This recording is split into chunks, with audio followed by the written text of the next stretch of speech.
Europe 1, 8h moins le quart, l'interview vérité. Thomas, vous recevez ce matin Déborah et Valentine Veil. Déborah a 30 ans, Valentine 23 ans. Elles sont sœurs et elles sont les petites filles de Simone Veil. Bonjour Déborah, bonjour Valentine. Bonjour. Déjà merci d'être là ce matin parce que je crois que c'est pas un exercice facile pour vous de prendre la parole comme ça. On dit, on écrit beaucoup de choses sur Simone Veil depuis l'annonce de sa disparition vendredi. Est-ce que dans ce que vous entendez l'une et l'autre, dans ce que vous lisez, vous reconnaissez votre grand-mère, Déborah? Complètement. Le plus surprenant finalement, c'est que les gens pensent exactement la même chose que nous. Et donc on découvre, enfin pour ceux pour qui c'était pas déjà le cas, qu'en fait on la partage vraiment avec les Français. Valentine? C'est vrai qu'on a toujours su que c'était pas uniquement notre grand-mère, mais qu'elle appartenait à tous les Français. On a beaucoup entendu cette phrase. Et c'est vrai que depuis l'apparition de la presse, depuis vendredi, on s'en rend évidemment encore plus compte et c'est évidemment très émouvant. Qu'est-ce que vous, chacune d'entre vous, retiendrez de Simone Veil, Déborah? Sa bienveillance, sa liberté et son intransigeance. Valentine? Courage, détermination, pudeur. Déborah, en 2004, vous étiez une toute jeune fille, vous l'aviez accompagnée à Auschwitz. C'était à l'occasion des 60 ans de la libération des camps. Qu'est-ce qui se passe alors entre elle et vous, entre la petite fille et sa grand-mère qui a vécu tout ce que l'on sait là-bas et qui a survécu? Je suis très très très heureuse d'avoir fait ce voyage avec elle. C'était il y a un peu plus de 12 ans. Et le souvenir est impeccable. Voilà, enfin, je suis très très heureuse d'avoir pu partager ça avec elle. C'est vrai que quand on va à Auschwitz, on se rend pas forcément compte, même en présence d'un rescapé, de ce que ça a pu être. Et au camp, j'ai vraiment ressenti un endroit très très aseptisé. Et c'est vrai que simplement, quand elle nous a montré où elle avait dormi, où elle avait été, c'est vraiment la transmission. Cette transmission-là était très importante. C'est vous qui la soutenez ou c'est elle qui a encore la force de vous prendre par la main, de vous montrer, de vous expliquer, de vous raconter? Je pense que ça va dans les deux sens. Je pense que nous, ce jour-là, on lui apporte beaucoup de force parce que ce jour-là, elle a envie de nous expliquer, de nous montrer, de nous transmettre. Et puis sa présence à elle nous porte. Valentine, alors vous étiez trop jeune à l'époque, vous n'étiez pas du voyage. Elle vous en parlait, vous lui en parliez, vous la questionnez sur ces sujets-là ou pas? Comment ça se passait dans ce rapport petite fille-grand-mère avec Simone Veil? Pour moi, c'était toujours un petit peu compliqué de poser ce genre de questions. Mais j'ai la chance d'avoir beaucoup de frères et sœurs qui sont plus âgés que moi. Et un père super qui m'a beaucoup aussi parlé, lui, de sa mère, directement. Donc quand j'avais, moi, un peu de mal à lui poser directement les questions à elle, je les posais parfois à mes grandes sœurs, mon grand frère ou mon père. Pourquoi vous n'osiez pas forcément les poser à elle? Par pudeur? Parce qu'elle vous impressionnait? Elle était impressionnante, Simone Veil? Votre mamie? Ma grand-mère, pas du tout. Simone Veil, oui. À quel moment vous avez pris conscience justement que votre grand-mère n'était pas seulement votre grand-mère, qu'elle était aussi un mythe, Déborah?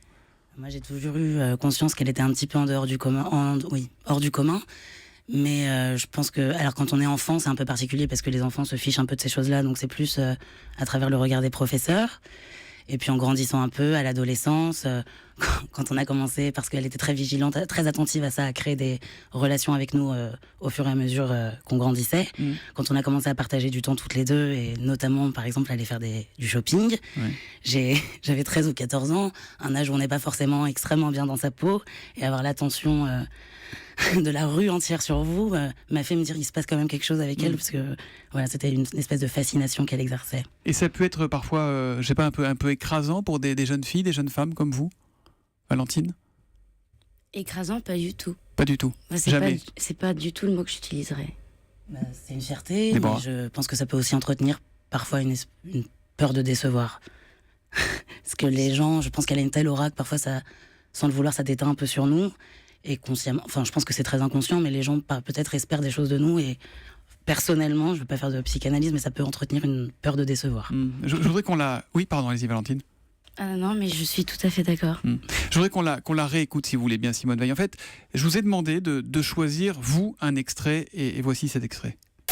Mais vous savez, j'étais entrée dans la politique tout à fait par hasard, puisque un soir, enfin, on lisait dans les journaux comme ça que le président Giscard d'Estaing avait dit qu'il y aurait des femmes au gouvernement. Certains prononçaient mon nom, mais je ne croyais pas vraiment, jusqu'au jour, un soir, où nous dînions chez des amis. D'ailleurs, Jacques Chirac m'a téléphoné, m'a dit, voilà, est-ce que vous voulez entrer au gouvernement?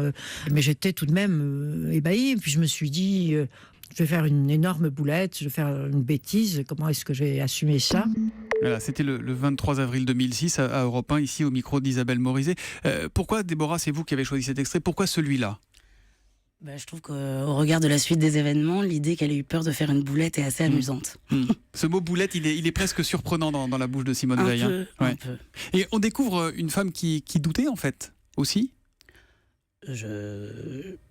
Oui, je pense que son histoire personnelle et son tempérament faisaient d'elle quelqu'un qui doutait, mais enfin, qui était quand même assez sûre de ses combats, très très intransigeante. Valentine?